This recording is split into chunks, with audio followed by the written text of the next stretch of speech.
Nous sommes de retour dans le studio de l'Université de Berlin. Samuel Finzi est un comédien célèbre en Allemagne.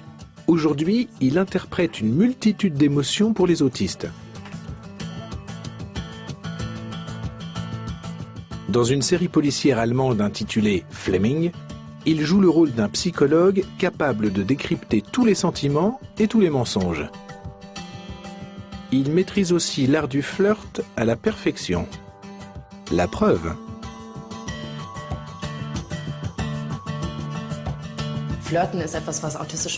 Les autistes ont énormément de mal à flirter. Le flirt est plein de mimiques subtiles et de sous-entendus. Il faut comprendre ce que l'autre veut vraiment exprimer quand il dit certaines choses. Il est rare qu'on verbalise explicitement ce qu'on veut, surtout dans le flirt. Quand on ne se connaît pas et qu'on n'a que le langage corporel et les expressions du visage pour déchiffrer l'autre, l'autiste est perdu. Rainer s'intéresse au savoir que possèdent ses semblables. Pour y accéder, il a besoin d'apprendre le langage non verbal des sentiments.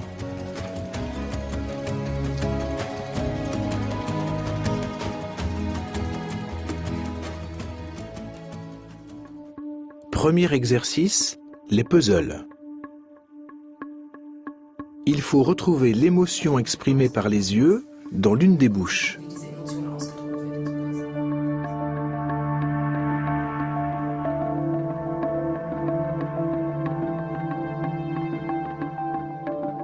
Ses lèvres expriment-elles du dédain, de la moquerie, de la tristesse? Difficile à dire, même pour un non-autiste. Ces choses que l'on sait d'instinct deviennent très compliquées quand on se met à y réfléchir. Les autistes ont du mal à se concentrer sur les yeux. Quel regard correspond à cette bouche? Ses yeux sont-ils rieurs? Le but de ces exercices est de stimuler dans le cerveau les connexions neuronales impliquées dans la reconnaissance des visages.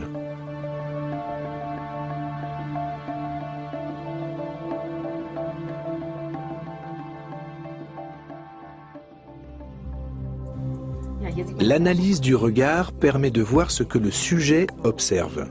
Ce sont les zones colorées sur les photos. Chez le sujet autiste, à droite, l'attention est moins centrée sur les yeux que chez le sujet normal, à gauche. L'analyse du cerveau chez les autistes montre également un dysfonctionnement de la région responsable de la reconnaissance des visages. Les exercices permettront peut-être une amélioration.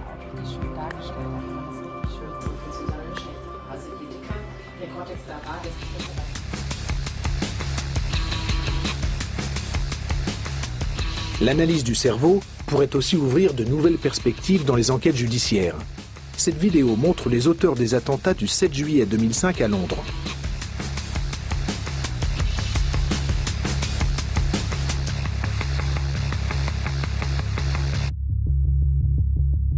Et si les caméras permettaient un jour de repérer des terroristes avant qu'ils n'agissent sur la base de leur micro-expression? La peur des attentats a ouvert un débat sur les nouvelles méthodes de surveillance.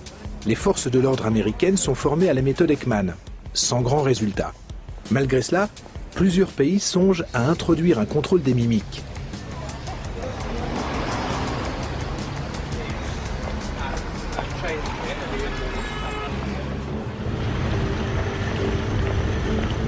Certains s'insurgent contre ces méthodes et dénoncent le risque de dérive. Ils craignent que de nombreux innocents ne soient soupçonnés à tort. Mais d'autres imaginent déjà l'étape d'après. John Dylan Haynes est un chercheur allemand en neurosciences. Son rêve, lire dans les pensées pour repérer les intentions criminelles. Il travaille sur un détecteur de mensonges totalement objectif et infaillible. Son principe, lire directement dans le cerveau des personnes suspectes. Pour la petite histoire, j'étais à Londres au moment des attentats. C'est cela qui m'a donné envie de savoir si on pouvait détecter dans l'activité cérébrale d'un individu qu'il a été, par exemple, dans un camp d'entraînement terroriste. Le cerveau d'un terroriste passé par un de ces camps devrait reconnaître certains éléments caractéristiques qu'il a vus là-bas.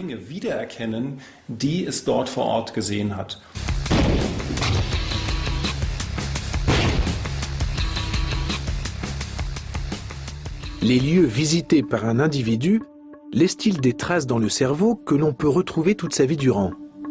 L'équipe de Haynes a fait le test avec une sorte de jeu vidéo. Les sujets visitent virtuellement des maisons et s'imprègnent de ce qu'ils voient.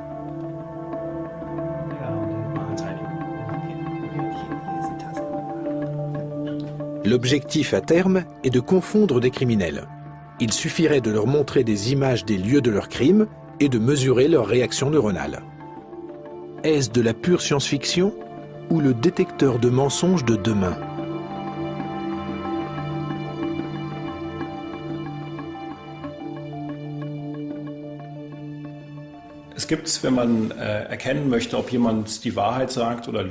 Pour savoir si quelqu'un ment, on peut l'interroger.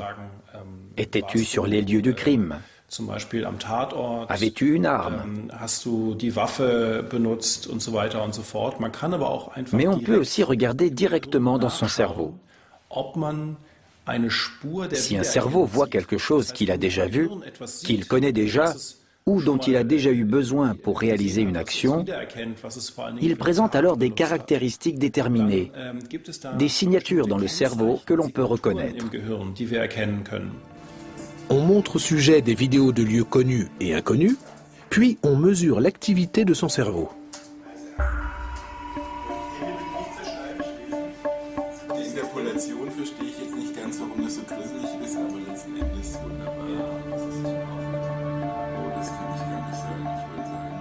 Le sujet ne peut pas agir consciemment sur la zone impliquée dans la reconnaissance de lieux. Il est plus facile d'examiner cette zone que de chercher d'hypothétiques signes de mensonge dans le cerveau.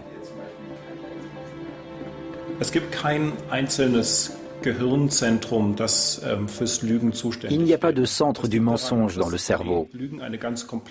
C'est une fonction trop complexe pour cela. Elle implique des zones du cerveau liées à l'imagination et à la création, parce que le mensonge demande d'inventer des choses. Mais elle implique aussi des zones liées à l'inhibition, parce que le mensonge suppose aussi de taire la vérité et de refouler ses souvenirs.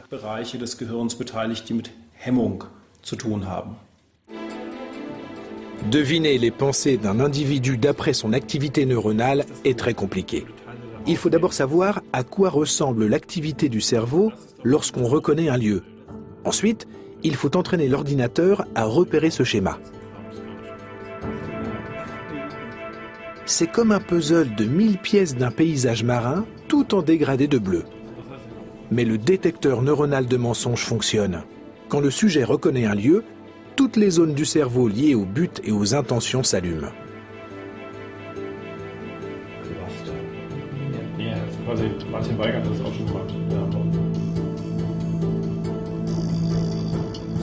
Inutile de nier, votre cerveau vous a trahi.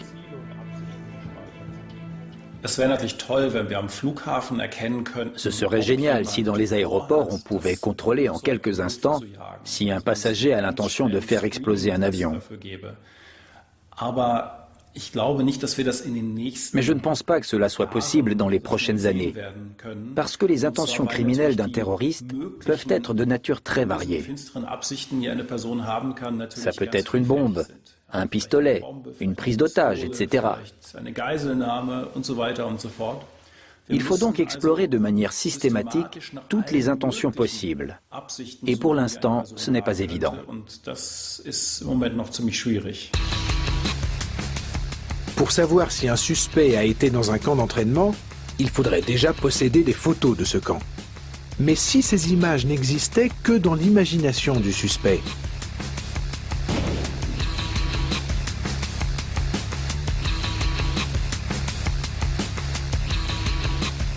Alors comment déceler les intentions d'un individu? Paul Ekman aussi cherche à repérer les assassins potentiels avant qu'ils n'agissent. Les services secrets m'ont donné un film présentant 110 tentatives d'assassinat. Ça a été mon premier élément pour concevoir une méthode d'identification des meurtriers potentiels. Dans certains cas, j'ai pu repérer la personne avant qu'elle n'agisse.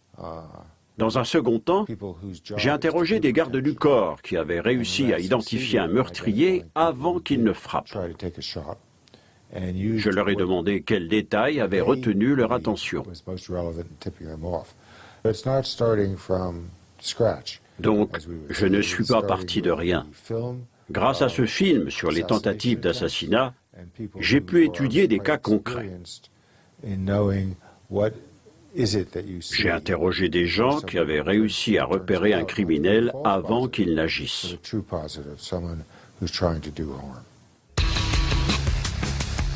Ce visage a longtemps été une énigme pour le monde entier. Peut-on y déceler une intention? Est-ce la figure du mal?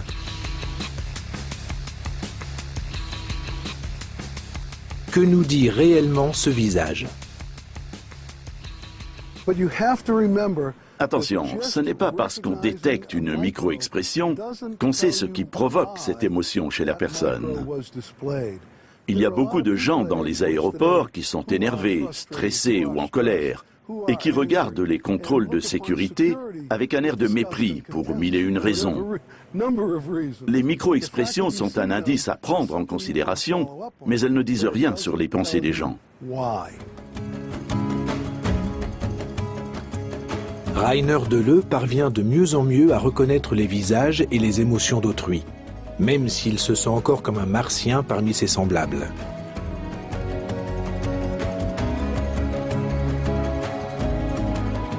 Rainer est une encyclopédie ambulante. Il a contribué à la rédaction de nombreux articles de Wikipédia sur l'architecture, la culture ou l'histoire.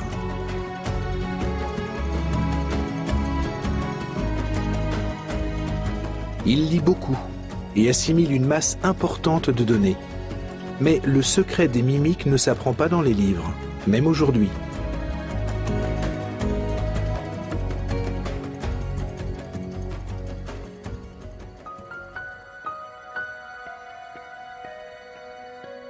L'aptitude à percevoir les émotions d'autrui est un don de la nature, que nous appelons intuition. Certains êtres sont particulièrement doués dans ce domaine. Ce sont les magiciens de la vérité. Ils perçoivent des micro-expressions d'une fraction de seconde. Mais les pensées d'autrui leur restent inaccessibles. Car en dépit des découvertes de Paul Ekman et du détecteur neuronal de mensonges, nous sommes encore loin de pouvoir lire dans les autres comme dans un livre ouvert. D'ailleurs, le monde ne serait-il pas un enfer si nous pouvions tout deviner des pensées de ceux qui nous entourent ?